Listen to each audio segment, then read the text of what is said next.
भारत निवडणूक आयोगामार्फत special intensive revision हा जो कार्यक्रम साधारणतः जून महिन्याच्या एंडपासून सुरू झालेला आहे. त्याच्यामध्ये मतदार यादी जी आहे त्याचं पुनर्निरीक्षण ज्याला म्हणतो, त्याच्यामध्ये विशेषतः 2002 चे जे काय आपले पुरावे आहेत, त्याच्यामध्ये आपले आई वडील असतील, आपले आजी-आजोबा असतील, तर त्यांच्याशी लिंकिंग करून पूर्ण माहिती BLO मार्फत सर्व नागरिकांना देणं अपेक्षित आहे.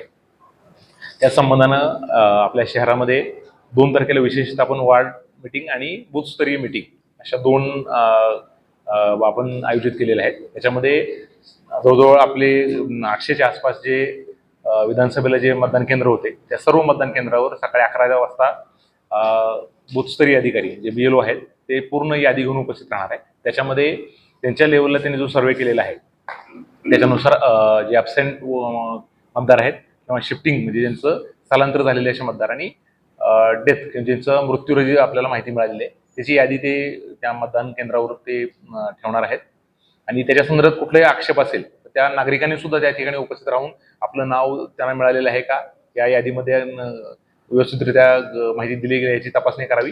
त्याचबरोबर राजकीय पक्षाचे सुद्धा जे काही प्रतिनिधी असतील त्यांनी सुद्धा त्या ठिकाणी उपस्थित राहून आपापलं जे मतदान केंद्र होतं विधानसभेचं आणि लोकसभेचं ते एकच आपल्याला होतं. विधानसभेचा आपण जो डेटा घेतलाय त्याच्या आधारे आपण ही प्रक्रिया राबवत आहोत. तर सर्वांनी एकदा चेक करावं.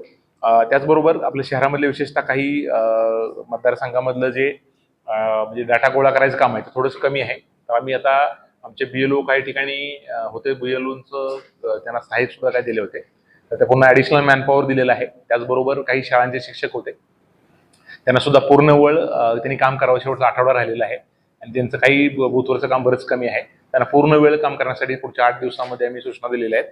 लेखीपत्र सुद्धा इश्यू केलेलं आहे. तर विशेषतः आपल्या जिल्ह्याचं जे एकूण काम जे आहे आतापर्यंत झालेलं, कालपर्यंत जो डेटा आहे तो 81% काम झालेलं आहे. त्याच्यामध्ये आपण अर्ज वाटप केले आणि ते भरून आपण परत ऑनलाईन केले.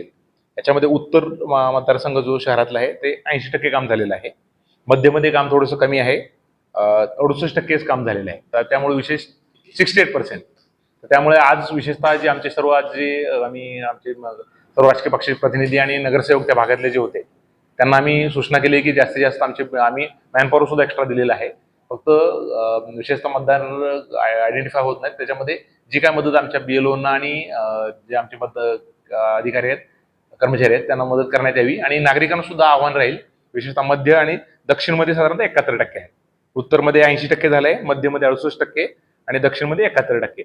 विशेषतः मध्य आणि दक्षिणमध्ये थोडंसं काम कमी आहे. तर आम्ही त्या ठिकाणी काल डिटेल आढावा घेतला, तिथल्या जे सुपरवायझर त्यांचा पण आढावा घेतला मी काल आणि ॲडिशनल मॅनपॉवर दिलेला आहे. आणि राजकीय पक्ष अधिक नागरिक दोघांनाही आवाहन करतोय की सर्वांनी आपलं नाव आणि आपला जो अर्ज आहे त्याच्यामध्ये 2002 मध्ये आपल्या आईवडिलांचं कुठलं नाव असेल किंवा त्यांचं स्वतः जर नाव असेल तर त्यांनी शोधावं. विशेषतः दक्षिण आणि मध्यमध्ये थोडासा पूर्वी जो मतदारसंघ मध्य नव्हता, फक्त उत्तर आणि दक्षिणच होता.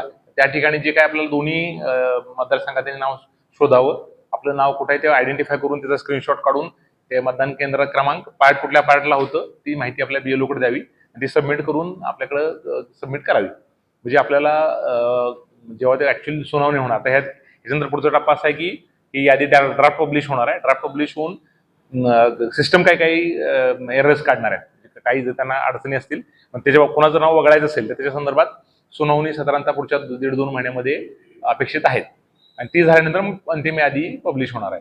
तर त्याच्यामध्ये सर्व नागरिकांना आव्हान आहे की 2 तारखेला आपापल्या मतदान केंद्रावर जाऊन आपलं नाव त्या यादीमध्ये आहे का, किंवा राजकीय पक्षाच्या काही प्रतिनिधींना समजा कोणाच्या नावावर ऑब्जेक्शन असेल की माझं नाव चुकीच्या पद्धतीने वगळलं जातंय किंवा माझं नाव घेतलेलं नाहीये किंवा माझा फॉर्मच भरला गेलेला नाही, तर ते पूर्ण माहितीसह आपण 11 वाजता 2 तारखेला आपापल्या मतदान विधानसभेला जे आपलं मतदान केंद्र होतं तर ते आणि त्यासोबत आम्ही आपल्या प्रेस नोटमध्ये आम्ही आपले जे सर्व BLO आहेत त्यांचं नाव आणि नंबर आणि मतदान केंद्र क्रमांक हे याची यादी देत आहोत. तर जास्तीत जास्त आणि ॲबसेंट शिफ्टरची जी काही नावं आहेत ती सुद्धा आम्ही उद्या प्रेस नोटच्या माध्यमातून आमच्या वेबसाईटवर आम्ही पब्लिश करत आहोत. तर ती एकदा तपासावी आणि ज्यांनी कोणी अर्ज भरलेला नसेल तर त्यांनी पुढच्या आम्ही आता यादी देतो BLOंची, तर आपल्या त्या BLOंच्या यादीत नाव संपर्क करून आपले जे काही 2002च्या यादी आपणच सर्च करून जर काम त्यांना दिलं, स्क्रीनशॉट काढून जर दिला तर त्यांचं काम अजून सोपं होईल आणि लवकरात लवकर आपल्याला ही जी SIRची प्रक्रिया आहे ती पूर्ण करण्यासाठी मदत होईल. सर्व जास्तीत जास्त नागरिकांचा हक्क अबाधित राहायला पाहिजे लोकशाहीचा मतदानाचा, त्यासाठी सर्वांनी आपला पण त्याच्यात रोल आहे.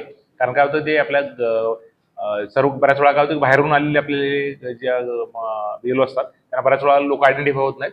तर स्वतःहून आपण जर पुढे जाऊन नागरिकांनी माहिती दिली तर त्यांचं काम सोपं होईल. ते आपल्या मुलं घरी येणारच आहेत, परंतु बऱ्याच वेळा काम जास्त असल्यामुळे कदाचित येऊ शकणार नाहीत.